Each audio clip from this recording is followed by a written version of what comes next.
fracasso é impossível. Eu quero ver quem tem coragem de ficar até o final desse vídeo. Ó, presta atenção. Primeiro é o seguinte, a gente tá criando segundo a segundo a nossa realidade, né? O que a gente experiencia, acho que isso tá claro. Por quê? Porque a nossa natureza espiritual é de filho de Deus. Então a gente cria, né? Fomos feitos à imagem e semelhança, a gente cria assim como Deus cria. A gente tem uma liberdade perfeita e um poder criativo abundante, perfeito, completo.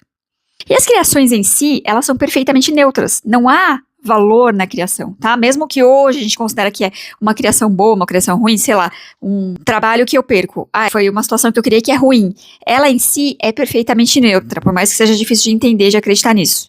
E a gente começou a atribuir esse valor, né, a fazer julgamento das nossas criações, desde quando a gente começou a entender que, né, na nossa cabeça, na nossa mente separada, que é a voz inferior do ego, que a gente estava fazendo algo, criando algo diferente do que a gente deveria criar. E essa voz que a gente começou a ouvir, que é extremamente oposta à voz da mente unificada, que é a voz do mundo absoluto, a voz de Deus, começou a nos dizer que as criações, elas definiam o nosso valor. Então eu comecei a misturar as bolas, eu misturei tudo. Eu vou fazer uma analogia aqui, por exemplo. A gente é o céu, nossa natureza espiritual é o céu.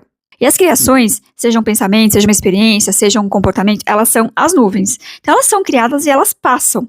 Só que o céu, ele nunca vai ser alterado, que é tal como é a minha natureza perfeita espiritual. Ela jamais vai poder ser alterada, porque a fonte de onde ela foi criada é perfeita. Então, as nuvens, elas são criadas, elas passam e elas são neutras. Mas aí, o que aconteceu? Eu comecei a ficar apegado, hiperidentificado às nuvens. Eu comecei a dizer, não, o meu valor tá nisso. Só que essa foi uma verdade e eu comecei a construir e alimentar por sei lá quanto tempo, né? Tem questões kármicas de ancestralidade, geracionais e transgeracionais, que eu comecei a acreditar nisso e eu comecei a me afastar muito do que era real, de que eu sou o céu perfeito e de que nada vai mudar isso.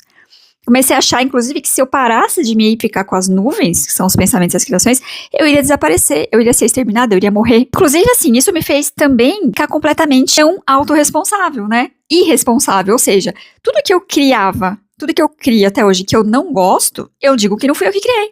Eu tô numa situação aqui de falta de sei lá o quê. Não é culpa minha, é culpa do governo, é culpa de sei lá o quê. Entende o nível que o negócio tá? Você tá fazendo a relação? Tá entendendo o que eu tô trazendo aqui? E quando a coisa boa aí sou eu, né? Aí tudo bem, eu posso assumir a responsabilidade.